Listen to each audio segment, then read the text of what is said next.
शिवहर लोकसभा क्षेत्र बिहार की 40 लोकसभा सीटों में सबसे ज़्यादा धीरे धीरे हॉट सीट बनते जा रही है। ऐसा इसलिए क्योंकि यहाँ से भाजपा के रमा देवी का टिकट कटा था और जदयू कोटे में यह सीट चली गई।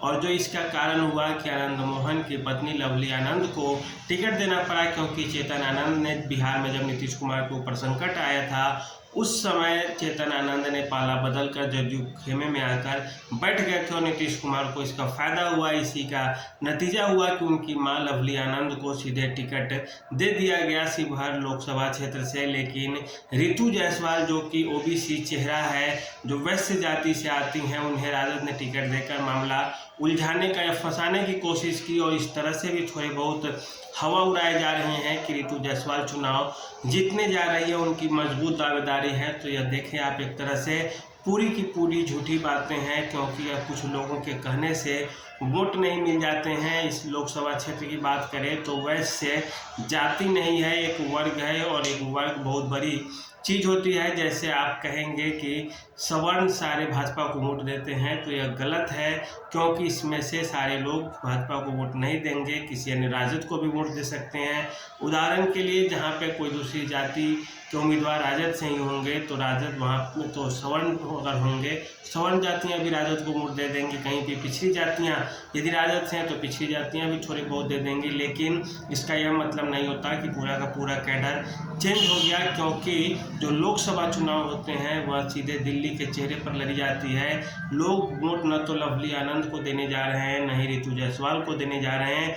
लोग जिसे वोट देंगे वो है नरेंद्र मोदी और लालू यादव। एक तरफ के लोग नरेंद्र मोदी का चेहरा देखकर वोट देंगे लवली आनंद को, चाहे वे नीतीश कुमार के प्रत्याशी हो भाजपा के। दूसरी ओर राजद के जो लोग होंगे वो सीधे सीधे लालू यादव को वोट देंगे, न कि रितु जायसवाल को। क्योंकि अगर रितु जायसवाल को यदि मुसलमान वोट नहीं करेंगे, क्योंकि यहाँ से असदुद्दीन ओवैसी की पार्टी से भी राणा रणधीर सिंह आ गए हैं चुनावी मैदान में लोकसभा के, और मुसलमान यदि उन्हें वोट करते हैं तो फिर रितु जायसवाल के लिए जीतने की बात तो सोचना ही उनको छोड़ देना होगा। ऐसे भी रितु जायसवाल की पहचान बहुत बड़ी नहीं है, एक मुखिया के अलावा कोई बड़ी पहचान उनकी नहीं है। हाँ, विधानसभा चुनाव भी लड़े थे वे, जिस इलाके से वहाँ से भी वे चुनाव हार गई थी। और लवली आनंद जो है एक जीती हुई उम्मीदवार थी, उनके बेटे भी चुनाव जीते हुए वर्तमान विधायक भी हैं। और इस क्षेत्र की बात करें तो यहाँ पे वे जिस जाति से आती है उनकी संख्या अच्छी खासी है, राजपूतों की संख्या इस क्षेत्र में अच्छी खासी है, उनका चला बना हुआ है। वे अपने साथ साथ कई अन्य वोट को ट्रांसफ़र कराने में सफल होते हैं। इसके अलावा इस क्षेत्र में शिवहर लोकसभा में ब्राह्मण की वोट भी काफ़ी ज़्यादा संख्या में है, इस कारण इसमें भी उनको मदद मिलेगा। दूसरी ओर बात करें तो यादव वोट शिवहर लोकसभा में बहुत ज़्यादा नहीं है, इसीलिए उस चीज़ का कोई फ़ायदा होने नहीं जा रहा है। मुसलमान यहाँ से चूँकि फारूक से टिकट के लिए लड़ाई लड़ रहे थे, उन्हें नहीं मिलने के कारण खास करके ढाका विधानसभा क्षेत्र के मुसलमानों में इस चीज़ के लिए नाराज़गी है, क्योंकि फारूक सेठ घूम घूम कर उन इलाकों में अपना वोट बना रहे थे। टिकट उनका कटा, वैसे ही थोड़ी नाराज़गी हो गई। दूसरी बात करें आप तो यदि मुस्लिम वोट कटता है तो फिर रितु जायसवाल के पास बहुत बड़ा कैडर वोट नहीं रहने वाला है, क्योंकि इसी तरह से जो पासवान जाति हैं या जो मुसहर जाति जिन्हें कहा जाता है, जितना मांझी की जो वोट है वह भी तो आखिर नीतीश कुमार के कैडर में जाएगा। और एक तरह से ये देखो तो ये बहुत ज़्यादा मार्जिन लेके आ जाएगा लवली आनंद के लिए। जितना मांझी की जाति है या उसके अलावा मंडल जाति हो गई, कुशवाहा जाति हो गई, जो पासवान बिरादरी के लोग हैं वे हो गए। तो इस तरह से आप देखें तो कई सारे समीकरण इस तरह से बनेंगे कि रितु जायसवाल को उस पर भारी पड़ जाएंगे कि रितु जायसवाल पर लवली आनंद। और अभी यहाँ पे समय काफ़ी ज़्यादा है, अभी प्रधानमंत्री मोदी की रैली भी होने वाली है शिवहर लोकसभा क्षेत्र में, और वो जब आएंगे अपील करेंगे वैश्य जाति के लोगों से, वैश्य समाज के लोगों से कि मामला मेरा है। जो आप दिल्ली का चेहरा देखिए, यहाँ के चेहरे देखने से क्या है, क्योंकि हर जगह एक ही जाति के लोगों को टिकट नहीं दी जा सकती। अगर देते हैं तो फिर हार जीत का जो नफ़ा नुकसान है वो कुछ ज़्यादा ही हो जाएगा। और ऐसी स्थिति में क्या होगी कि फिर से जनता दल यूनाइटेड के प्रत्याशी को लीड मिलने लगेगी, और इस लीड मिलने का जो नतीजा होगा कि सीट मजबूत दावेदारी से, मजबूत अंतर से आगे निकलने की ओर खींच चला जाएगा। और रितु जायसवाल की बात की जाए तो इसमें कोई संदेह नहीं कि चेहरा साफ सुथरा है, एक्टिव रही हैं, कुछ भी रही हो, लेकिन लोकसभा चुनाव कैडर वोट से जीता जाता है।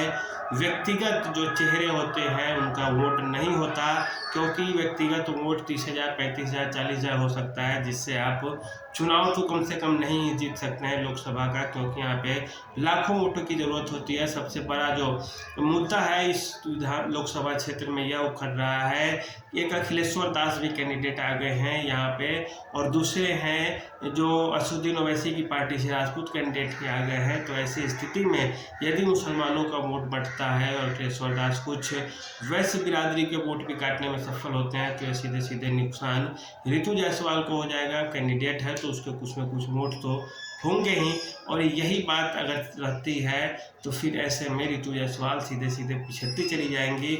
लवली आनंद बिना किसी मेहनत के आगे बढ़ती चली जाएंगी, क्योंकि लोकसभा चुनाव है, यहाँ पे लोग दिल्ली को देख रहे हैं, न कि राज्य को, न ही क्षेत्र को।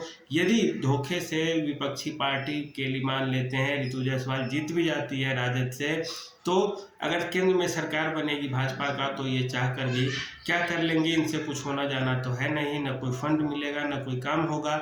ऐसे भी जो कई सारे सांसद हैं कई क्षेत्रों के, वो अपने क्षेत्र के लिए क्या कर दिए हैं वो तो देखने लायक ही है। कुछ इस तरह से ज़मीन पे दिखता नहीं है, हाँ छोटे मोटे थोड़े बहुत कुछ हो गए तो हो गए।